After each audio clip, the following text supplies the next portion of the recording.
Hey, welcome back to No Hype Beer Reviews. Unless it's your first time, then welcome. Please consider subscribing. If you do, hit the notification bell, get all the updates. We're excited for today's video. Beer's courtesy of Josh. Thanks so much, Josh. I really appreciate it. It's Saturday. On Saturdays, I do Cellar Saturday, drink something from the shelves behind me, or an aged beer someone sends me, which is the case today. So if memory serves, this is the 2021 version of Dark Lord. Last week I did the 2022 version. Vintage, maybe is a better word. So yeah, really excited. I did not color coordinate on purpose. Russian Imperial Stout, 3 Floyds, Dark Lord. They're using dark matter coffee. It should come in about 15% ABV. And yeah, there's nothing else really. Even the 15% I don't see written, which was true last week as well. And actually, I am recording this exactly a week after I did that one. And I talked about it in a video, Thursday's Thirsty Thought video this week. I drank over the course of 3 nights and was not mad at that. The third night, when I popped off the cap, it was still hissing and ready to go. So that was pretty rad.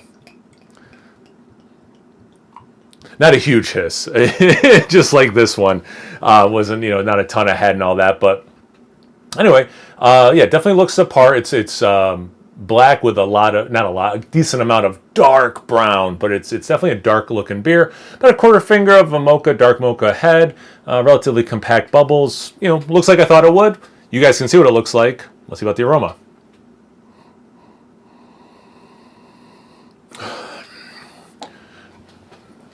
So, I've had Dark Lord. I haven't had it a ton in my life. I'm not an expert at all. I think I talked about it in the last video. It's one of the reasons I was like, oh, I'd like to try that beer again, But best I can tell from last week, and I thought the same thing last week, it smells how I think Dark Lord should smell. There's chocolate notes, there's a lot of roasty notes. It's got like that earthy, mulchy woodiness, not barrel-aged woody. Some black licorice, which I forget if I got that on camera or off camera last week, but it has some of that, and it has that potentially savory thing, the whole soy sauce of it all. So based on what I'm remembering from a week ago, I don't think this is a drastically different aroma. It really smells how I think it should. It just got a little bit of my mustache. The roast is so interesting because it does have the coffee in it to smell. I don't get bell pepper, so for people who don't like that aspect, I don't get that, at least in the aroma. I could see a base beer kicking out this roastiness without the help of coffee. But yeah, I really like this smell. It does smell like a big Russian Imperial Stout, which is what they're going for. See about the taste. Cheers. Thanks again, Josh. Hope you're doing well.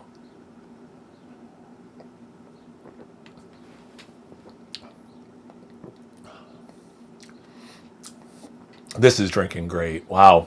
There is some perception of sweetness in the aroma. There wasn't a ton. I don't think I even talked about it. In the sip, there is a great level of sweetness.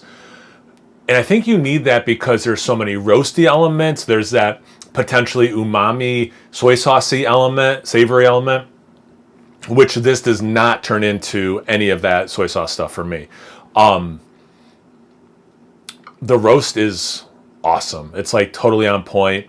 Again, I think the sweetness and that roast are at each of those being at the level they're at, it's needed that the other one is at the level that is. Complementary, not contradictory, for what this beer is, relatively harmonious. Which is a weird one to say as flavors are just bursting. I do get some licorice. I get a little bit of that extra sugar, that brown, not full on brown sugar, but it doesn't come across like a white cane sugar. There's the turbinado sugar I think is brown, but I mean more slightly caramelized sugar. Browned sugar is maybe a better way of saying it. I was just saying caramelized sugar, slightly caramelized sugar. The chocolate thing's nice. It's a little dark chocolatey, but then there is that sweetness. It not quite Hershey's syrup, but closer to that for me than a milk chocolate. And again, just huge flavors, helping to bring balance because this, again, the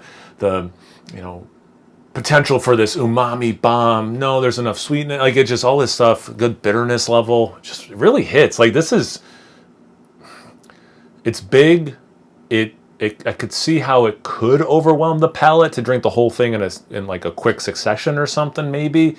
But like what I plan on doing, like I did last week, sipping on it, about a third of it each night. And like, I mean sipping on it.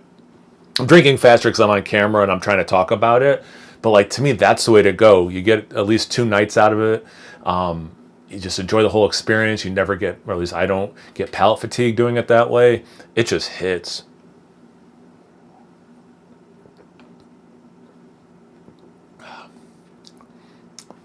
For 15%, there was some really nice berry notes, like that berry compote kind of a note. For 15%, I mean, it hides it about as well as I could think it could. A little bit of that like vanilla powdered sugar kind of hybrid thing. I didn't get that till this last sip. A cola that uses like real botanicals, like a bougie, craft cola, not like a Coca-Cola, has like a little bit of that kind of botanical, not full root beer or anything. I said this in a video with Keith from 93 Lumber recently. Like that, like, a craft brewery who makes sodas as well, or a smaller craft soda company that uses real ingredients, not like natural flavor or whatever. Like, it kind of has that cola-y vibe without being like mass-produced artificial flavor kind of a thing. I gotta do one more sip, guys. I feel like I could wrap it up there, but I really want to do this justice. I loved it last week. I'm loving it this week. I don't know. I might like this one a hair more. I don't know if the extra year of aging. I don't know, but like, it'd be really hard to say there's a clear winner between the two, except for me, because these are both delicious. I get to drink both of them, courtesy of Josh again, who blew my mind in that unboxing where he sent both.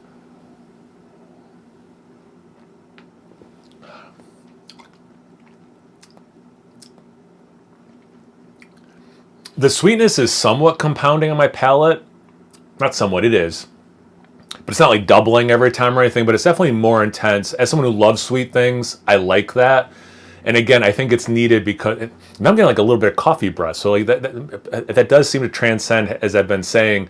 I think you could get this level of roast without coffee, but I'm getting like that coffee breath thing going. So it definitely does have coffee in it. But anyway, I don't think I got that from like roasty styles. I think it's a unique coffee thing for me. But anyway, I think that sugar level is needed to balance out the roastiness and things like that. This is a huge hit for me. I think it's crystal clear how much I'm enjoying this one. So Josh, thanks again, man. I really appreciate it. Again, in my head, it was just like, it'd be cool to try that beer one more time. And I got to try two more times and very quickly, in quick succession, a week apart. So again, you blew my mind, brother. Thanks again. I appreciate it. Have you guys had this beer before? Have you had this vintage in particular? Do you like this one fresher, with aged?